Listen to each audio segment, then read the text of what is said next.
Now, due to some of the content that may or may not come up over the course of this show, viewer discretion is advised. So if you're viewing this at work, use some discretion so you don't get in trouble with your boss. This is Quentin's Enginewerks.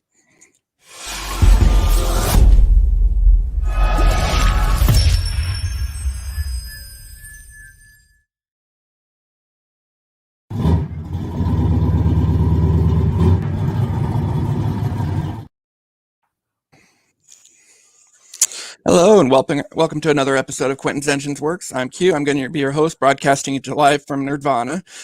This week our special guest is Mr. Rodney Barnes, author of Killadelphia, Quincredible, and many, many, many other things. Mr. Barnes, thank you for joining us on the show. Thank you for having me.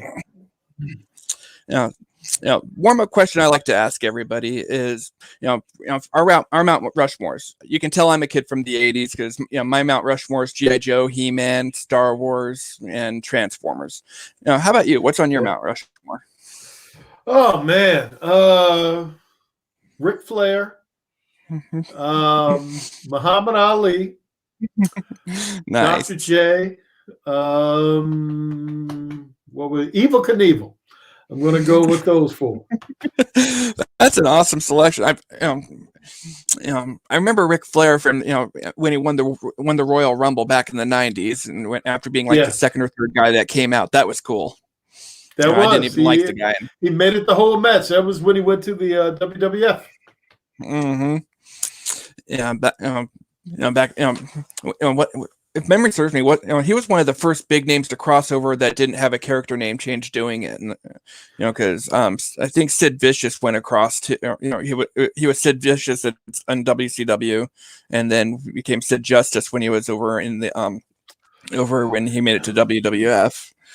Yeah, Jimmy Snuka, even though he was on WWF a long time, but he was in the Mid-South and NWA too, and he always stayed Jimmy Snuka. So. Oh, okay. I learned something new today about wrestling.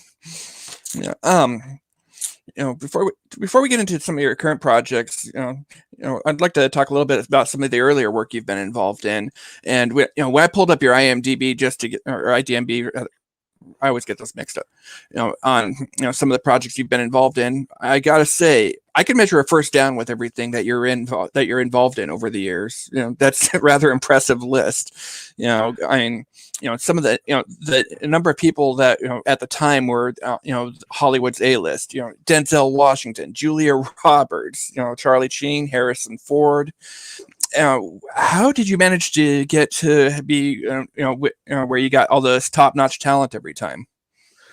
I think luck is always the first word that comes to mind. I think the second part is I always sort of investigated things, looked for opportunities. I knew the type of environment I wanted to be in because I knew the type of people I wanted to learn from. And, that's typically being in a place with folks that you respect and you can learn what to do, what not to do. But I always knew that there was room for growth and the best place to learn was at the top.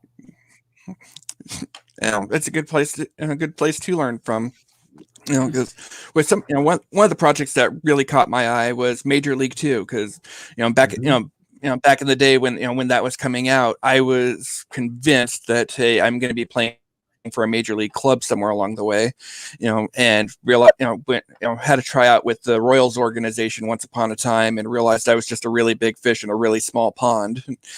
Best and worst day of my life. But being involved in that project, do you have any great stories that that people might not be aware of? Yeah, Charlie Sheen was fantastic. Very quickly, I was a production assistant on it. And they stuck me with Charlie because I'm the size of a security guard, even though I'm not a security guard. And so I got to go to the hospitals with him when he did charity stuff, hang out with him. And at the time, Charlie was like a huge deal. And I got the opportunity, and we were in Maryland at the time. We filmed it at Camden Yards. And so it was like, in Hollywood, it's not unusual to be able to be around a lot of actors because every third person seemingly is in the business. But in Baltimore, being able to hang out with the guy, and it was kind of cool. And just Charlie was really, really cool and a lot of fun. I can only imagine because from everything I remember at the time, that was in a time when the worst thing Charlie Sheen was known for was I remember he bought out the entire left field of baseball park so he could try and catch a home run ball. And it was before yeah, just a little bit, just a little bit. But he was good to me. He was good to me. I could see that, and especially doing Major League with the Major League too, because he's such a baseball fanatic. He's got one of the coolest pieces of baseball memorabilia in the history of the game. I'm not sure if you're aware of it. He has, when the Red Sox sold Babe Ruth to the Yankees, he has that contract. Yeah, I was aware that. I think I'd heard that somewhere along the line, but yeah, that's kind of dope. You have any fun paraphernalia like that from sports or anything? Not like that? So much. I mean, most of the stuff I have, I collect comic books, so a lot of rare vintage comic books more than anything else. I have, I'd say, almost all the X-Men. I have a myriad of Bronze Age comic books from Marvel, DC, a little bit of everything. I own every Swamp Thing, that kind of stuff. I'm that kind of kid. Very cool. So you're a fan as well as a writer and creator, which I love that, because there's to me there seems to be a lot of them that aren't, basically they don't care about the history of it. They don't care about they look at it and go, hey, it's it pays the bills, which is unfortunate. No, I love it. I've loved it since I was 5-6 years old.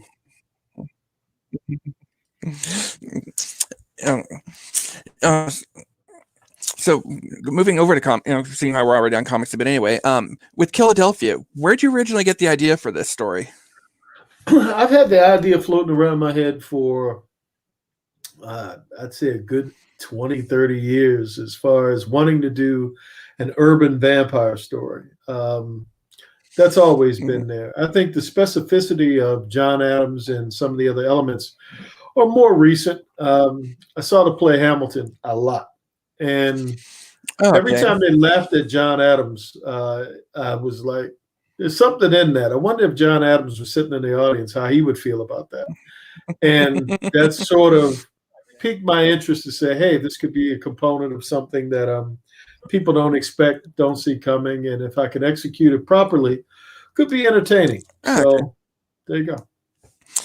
Well, it's been very entertaining because in all honesty, I remember when I read the first issue of it. I've got the reprint here, but when I read the first issue when it came out, I was intrigued, but then I was also going, it's a vampire story.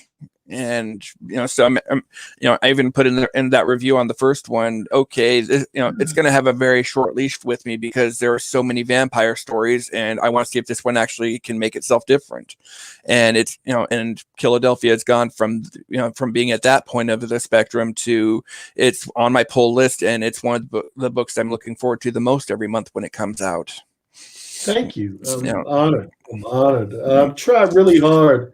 I knew going in, and with Jason Sean Alexander, the wonderful artist who illustrates the book, that was his big thing too. Like, what can you do different in the world of vampires that we haven't seen? And I think it was in the execution. I wanted to make it more about trauma and how trauma as a human being followed you from the being alive to being dead, the same way trauma has a tendency to follow us from childhood to adulthood. And so I'm telling the stories about people who can't shake, the stuff that hurt them early on. And, Sean Khan wants to know, why'd you wait so long to get back into comics? I think the television and film sort of dominated my writing schedule more so than anything else. That was it, scheduling. Yeah, that makes sense. So with Killadelphia, it seems kind of like you've got it's kind of like Orange is the New Black. I don't know if it's intended that way, but you've got your constant story going on, and in the meantime, you get more of a kind of a backstory on a certain character with each with a different character for each issue. That's how we really got to know Toppy. That's how we got to know Jupiter. Along the way, do you have a favorite character that in this series, or I'm partial to Seesaw. I think Seesaw has a lot of elements of what I would like humanity to be. He's a big deal as far as being able to give voice to the voiceless. That's a big part of it. That's a big part of it, and Seesaw is sort of the embodiment of that. Yeah. To me, the cool thing about this story is every single with every single issue, I find myself kind of pulling for both sides at the same time. It's when you have a horse in the race on each side and it's kind of a dead heat, it makes it for a very conflicting but fun read. Yeah. And I try to make it complicated like that. I don't want it to be easy. There's nothing wrong with that at all. So doing a little bit of research, I saw 17 Films has acquired the TV rights to Killadelphia. Congratulations! Thank you very much.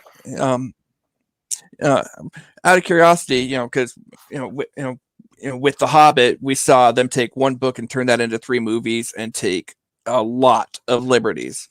Is there anything along those lines that you're afraid of happening with Killadelphia if when it hits the screen?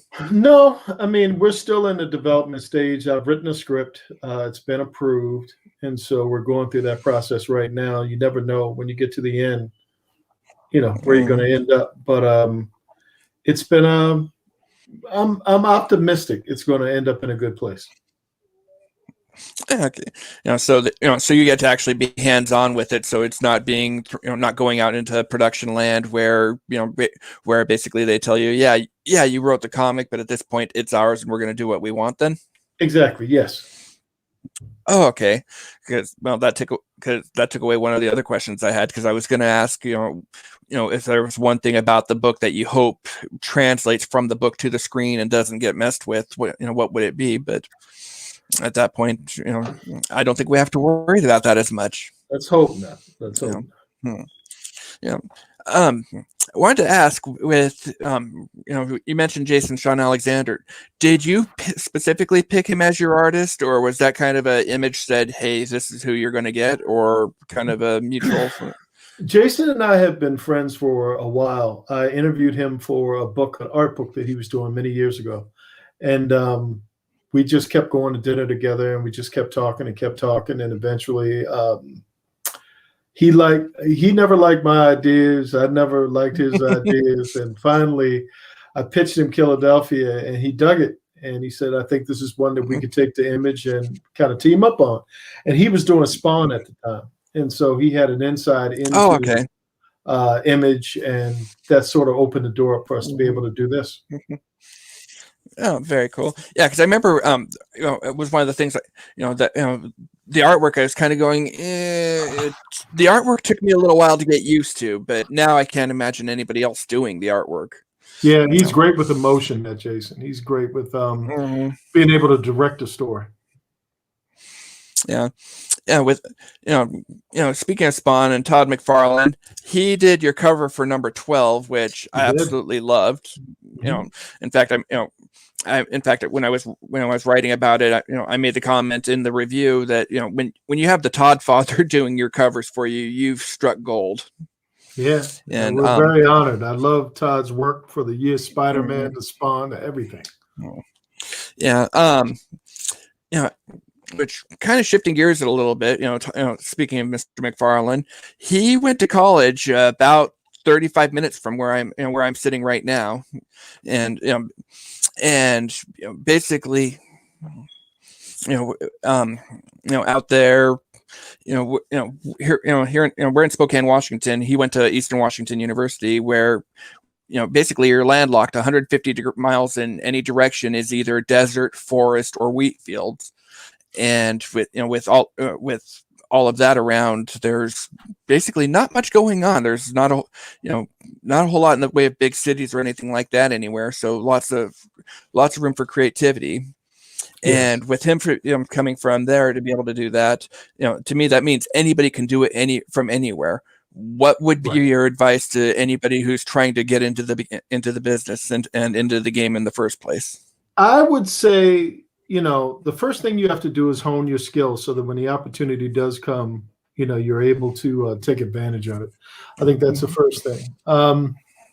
And with the internet and, so many opportunities to self-publish and get your work out there and do a web comic. There's so many other places than when I was younger and going up to the Javits Center, hoping that I met an editor that would give me a job and take my really bad scripts and read them. The world has just changed so much with the ability to communicate. Even us talking right now, would be unheard of.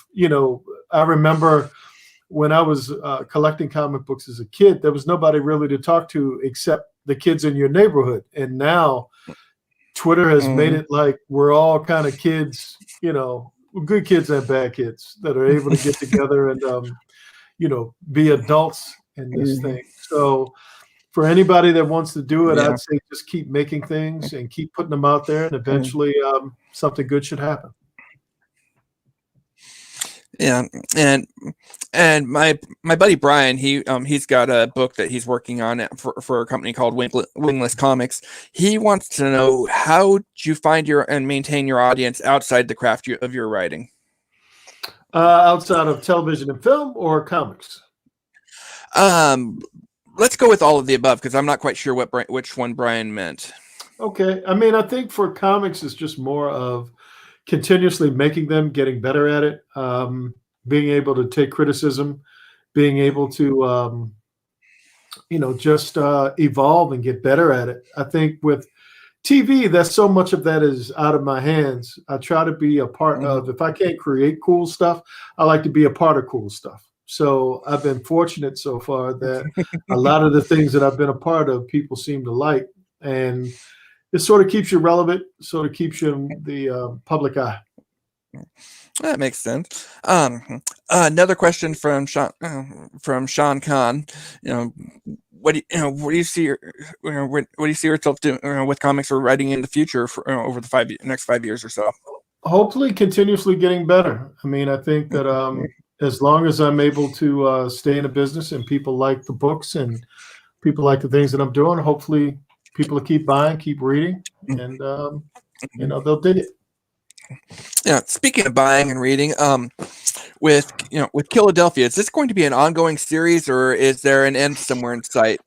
We're doing story arcs. We typically do 6-issue story arcs. We've done 2 so far. We're about to enter into the 3rd. We'll keep going until, as long as people seem interested in their story to tell. We have a backup story. That's a short story, Elysium Gardens, the werewolf story in the back. And, that may come to the fore at some point. That might come to the front of the table at some point. Translated, you're going to be beating the crap out of my wallet for in an indefinite amount of time.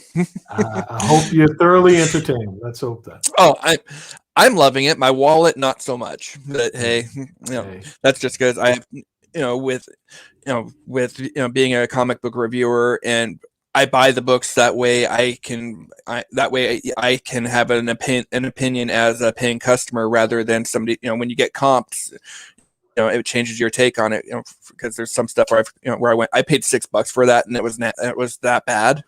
Right. So that way it makes it, to me, it makes it a bit more personable. Right. Going on to some of your other projects, what can you tell us about Quincredible? Quinn is coming back for a 3rd arc. I've written a 2nd that hasn't been released yet. I think in July it comes out. They re-released the 1st edition. And hopefully, if we can keep going, that would be great. It's the first YA book I've ever done. And I'm kind of digging it because it's the far extreme of what Killadelphia is. That it is.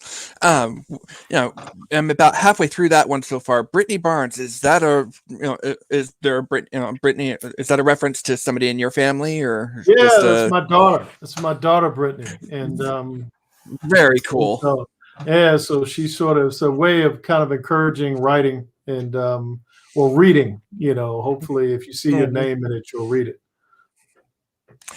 There's nothing wrong with that. I use comic books with my 9-year-old to try and lure him into reading more. Lots of G.I. Joe and Iron Man go his way, and that's good choices. Sometimes, some of the stories he likes better than others.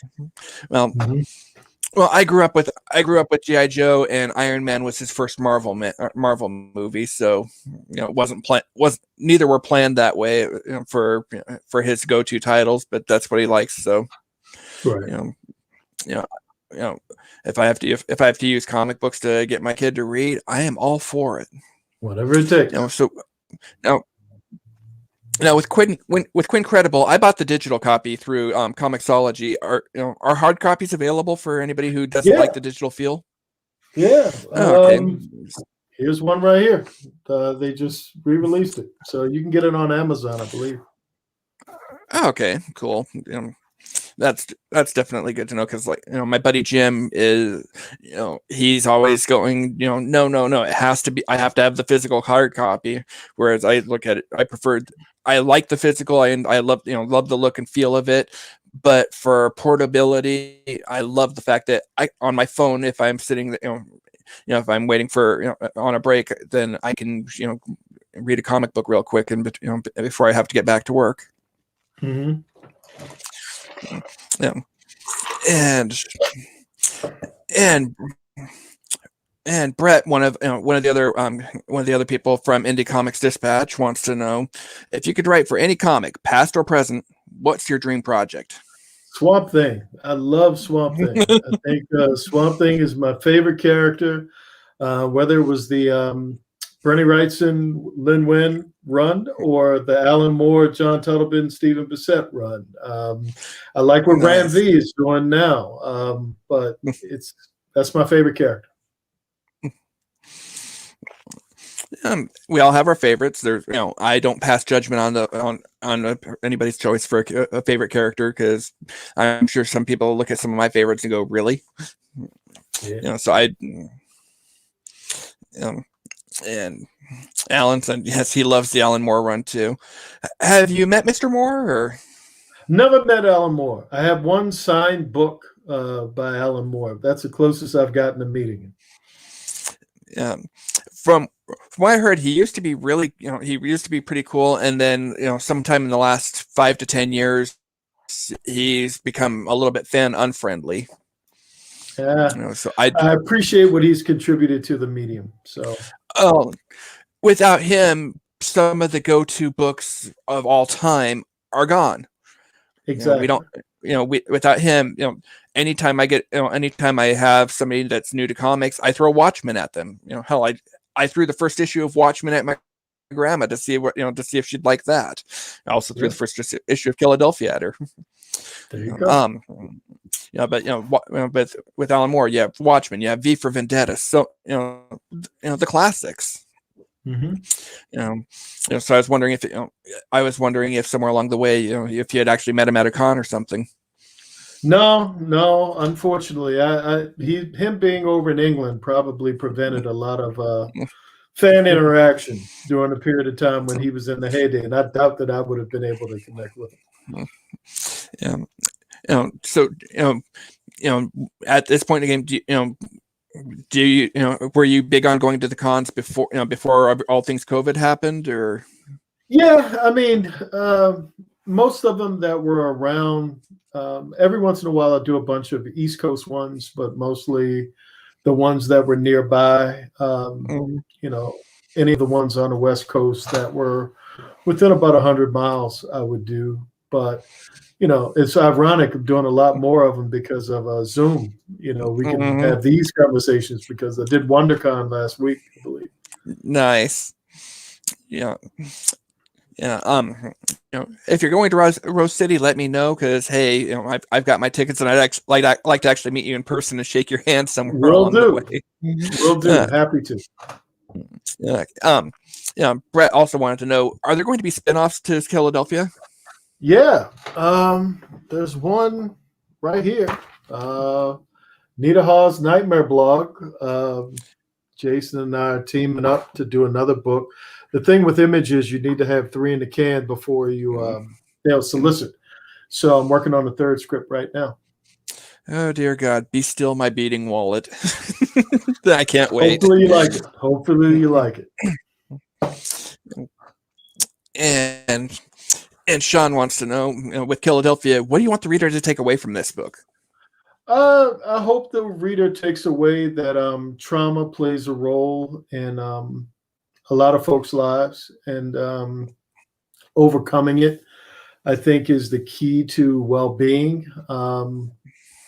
Most of the vampires, like I was saying earlier, have had some type of backstory where there's something that they have suffered. Toppy had a story. Abigail has a story. Everybody has a story that becomes part of the B story I go to from time to time.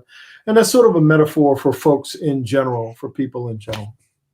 Oh, we all have our stories. There's no doubt about that. That we do. If you don't mind, I would like to switch away from comics for a minute to get to something a bit more serious. Okay. In Killadelphia, we see that racism gets touched on, showing how things were during the Civil War a bit, and and we can compare and contrast that with modern times in our, in the book. As a white person, in Spokane, Washington, I had a graduating class of 300 people roughly, and there were 7 African Americans in the class. So, my take on how where things are in the country versus reality, I have no doubt at all are skewed. Do you mind my asking, from your perspective, where are we versus where we should be, and what do we need to do to get there? I mean, I think, how can I say this? I'm old enough to where I remember a lot of the problems that we're talking about now, we've been talking about for decades. I think the difference now is that voice is louder. It seems to be a little more pervasive. It has worked its way into corporate think. So where there's a lot more sensitivity than there was when I was growing up and in my day.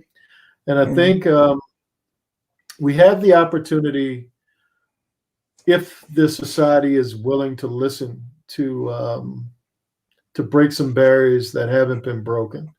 It'll take work, it'll take change, and whenever there's change, there's always people who resist change. But I don't think those voices are going away. And I think as folks are open-minded to seeing society from a different point of view, the possibility of things getting better improves. Well, I like to think we're another generation or two away, because we're at this point, for a lot of America, we're still first, second, and in some cases with people that started very early having children, 3rd generation that are away from segregation. So so there's still too many people alive in the family tree that I'm not excusing it in any way, shape, or form, but it's a learned behavior that people think, grow up thinking this is normal, and this is, it's normal, it's acceptable, when no, it's not. It's hard to break too. It's hard to break. When in fact, when I told my son that I was going to be interviewing you, I mentioned that I'd hoped that we were going to talk about some of the stuff that makes viewers uncomfortable a little bit.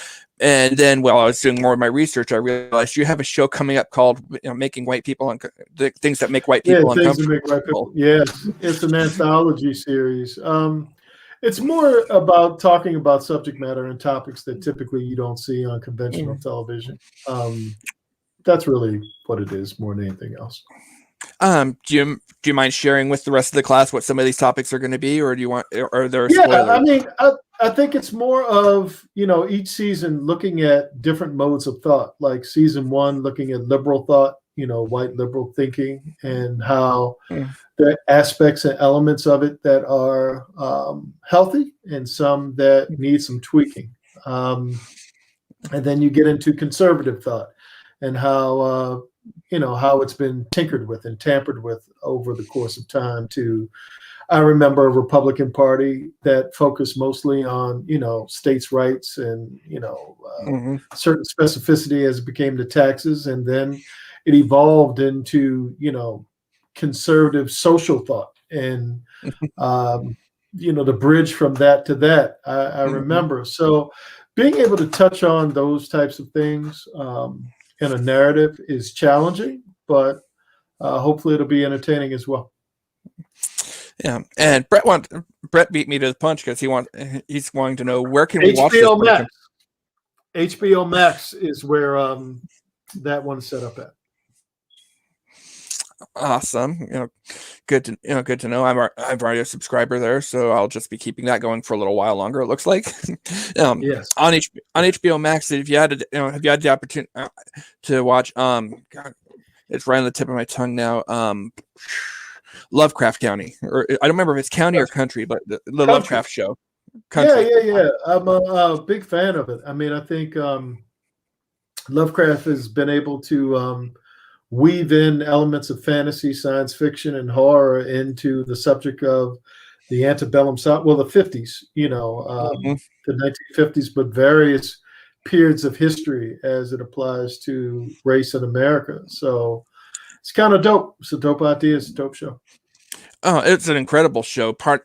I love it. Part of me is going, yes, give me season 2, and the other part of me is going, no, please don't leave this out one season, and leave people wanting more rather than trying to drag this one out and and just going too far with it. Kind of like how many times have you seen that on other shows where they went about 1 or 2 seasons longer than they should have? Yeah, exactly. With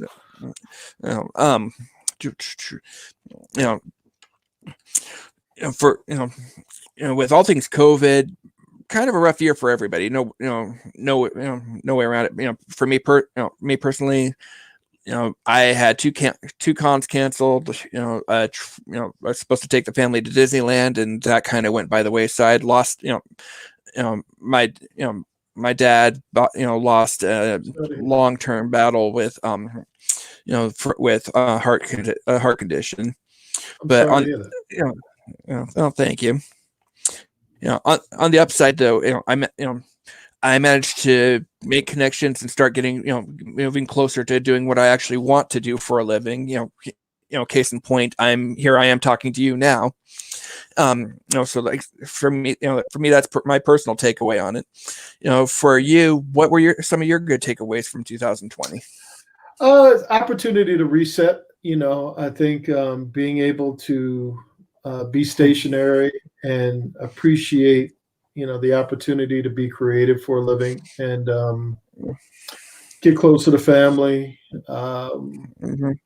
Just settle. It's especially in a creative career and a lot of different careers. You have to move around so much that you never really smell the roses. I guess they say. And I think being able to just settle in and focus is something I'm really appreciative of. Yeah. We're gonna pause for just a second because I have to do a little bit of a shameless plug because if you ever watch Wayne's World, we're not that far off of it. The Indies Comics Dispatch is a team of 14 of us, in some cases literally are operating out of our basements, and we have a Patreon going. If you like what you're seeing, for the low price of $3 a month, you can become a patron, and we have swag. In fact, I know a shipment of goodies just went out to some of our newest patrons earlier this morning. So please, if you want to see, get some swag, maybe get some of the bonus content. There's going to be an epic D&D session that will only be available to our patrons. That's going to be coming up in the near future. So please follow the link or type in the link and help us out and become a patron. So. One of the other things I always like to ask everybody, that comes on the show is, I have my force board, for all things Star Wars, for you have, for a personal favorites, from episodes 1 through 9, Solo, the Ewok movies, and Rogue One. Where would your name go on that board? Oh man, Solo, Rogue One. What was the other one? The Ewok movies. I don't know if you remember the Caravan of Courage, the Battle for Endor. Yeah, I'm going to go with the Solo movies because that was the one I did the Lando prequel to. So I'm going to say the Solo movies. That works. I'm just thrilled to see somebody that didn't say Empire. Don't get me wrong, Empire is great, but there starts to come a point where personally for me it was Jedi, just because I was just the right age. I remember Dad taking me to that when I was a kid, and there's you've got all these new characters. You've got Jabba, all the creatures in Jabba's palace, the speeder bike chase, the Rancor, the final battle between Luke and Vader. So and I was just at the right age where I was going, more. So for you, Solo's your favorite movie. Did you have a favorite character from Star Wars? I'm going to say Han, the Harrison Ford version of Han. Han was a cowboy. Han was he was the one with a sense of humor. So that always sort of appealed to me. I can appreciate that. To me, I loved his, the fearlessness. This is so crazy it'll work. You get pulled into on a tractor beam, and you're in the middle of this huge space station. Let's hide ourselves under the floor, and it works. Exactly. Let's see. With all the movies and TV shows you have been involved in, which one's your favorite one that you did? I'm gonna say, I guess the patent answer is the next one that's coming, but I'm gonna say American Gods, mostly because it was the opportunity to really do hardcore fantasy, mythology, that type of stuff that from an adult perspective. Runaways I enjoyed, I loved, but it was more of it almost felt like a YA show, and American Gods was more hit you over the head with some real hardcore fantasy, and got to work with Neil Gaiman, so that's cool. Yeah, I loved his work with Good Omens. That was that book and the TV line was absolutely hilarious. That's one of those shows I was talking about where I really hope they don't make a sequel. It was phenomenal. Please leave it alone. Right. But money brings back the deadest ghost. So that it does. I mean, how many times have we seen Freddy Krueger and Jason come back from the dead? Been more than a couple. Yeah, I think I'm just waiting for Friday the 13th Part 50.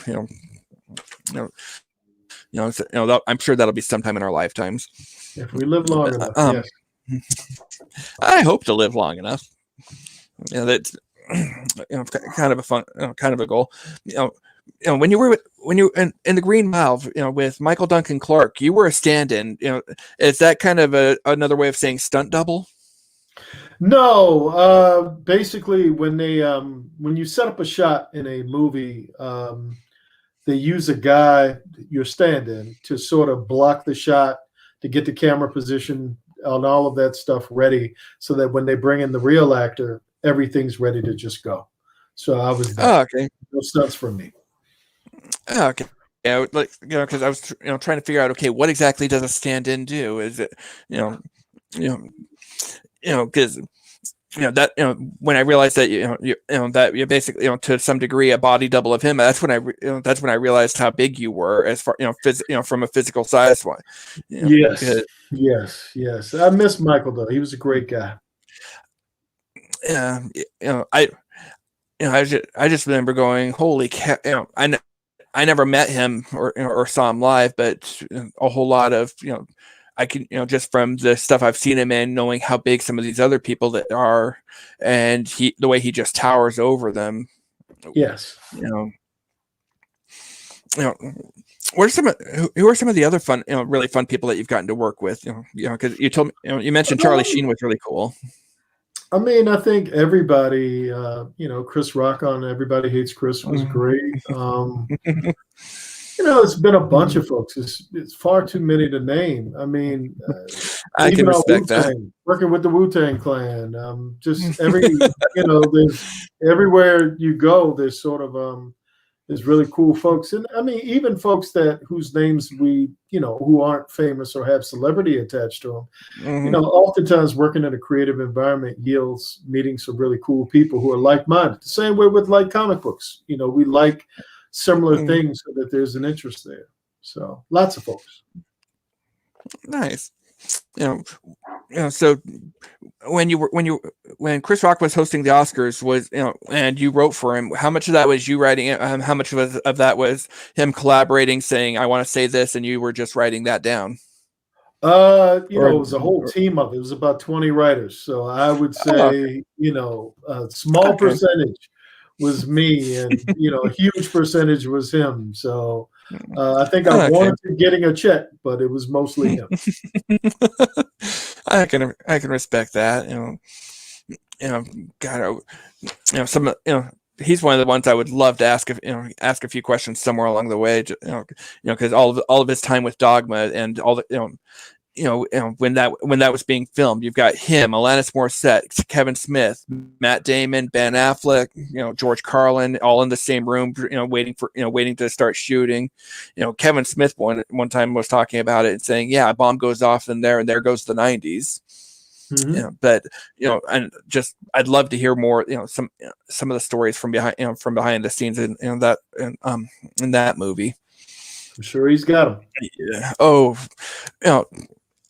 that's one thing I've learned over time. Everybody, no matter what the job, people have stories, and some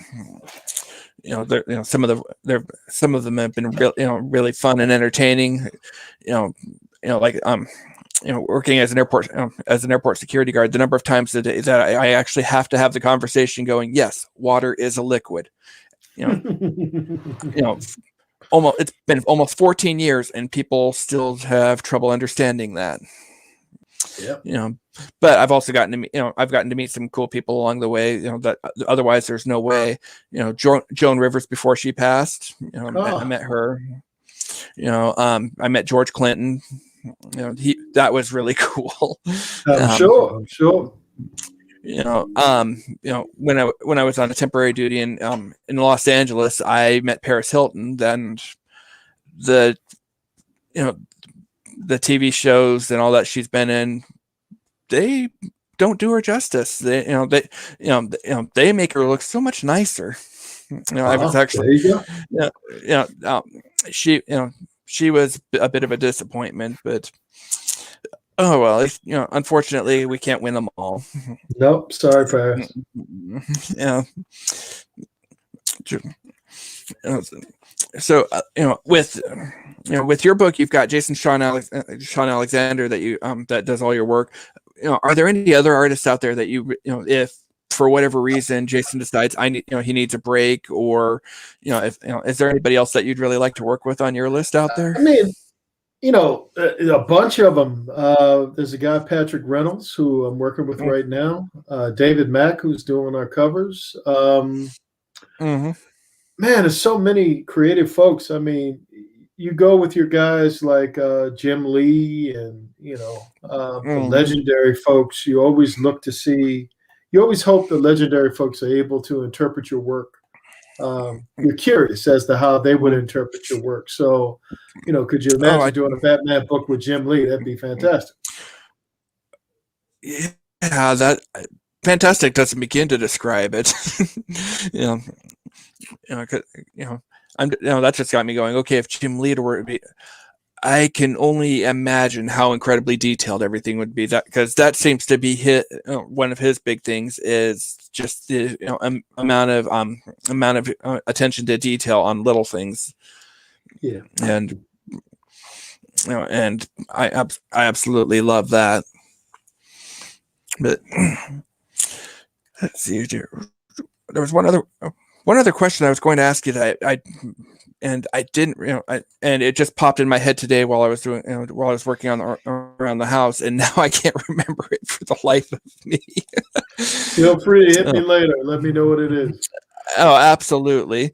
But I think we're just about to wrap this up, though. A little bit shorter show for my regular viewers that are used to how things can go for hours and hours and hours if time permits. But I know you've got to be you're on a busy schedule, and I don't want to abuse the fact that you were nice enough to come on the show in the first place. But it's I'm the one that was going. You've been fantastic. You were one of the people that made me realize, as a comic book reviewer, I can actually do this and be good at it. Versus, and that's greatly appreciated. Again, we have our Patreon for those of you that like what we're doing. Please help keep us being able to give you guys more content, and and looks like we have. And Sean saying, "Good night, guys." Rodney, send us a signed copy of Killadelphia. We'll see. Sean, that's going to be between you and Rodney. I am not going to speak for Mr. Barnes on that one. That's completely his prerogative. There you go. But Rodney, I got to say thank you for coming on the show. It's been a lot of fun. You're very welcome. Thank you for having me. And hey, I look forward to many, many, many more volumes of Killadelphia, and I can't 20 years from now I want to be able to tell my kids, hey, when we're on our second or third Killadelphia movie, I talked to him a long time ago.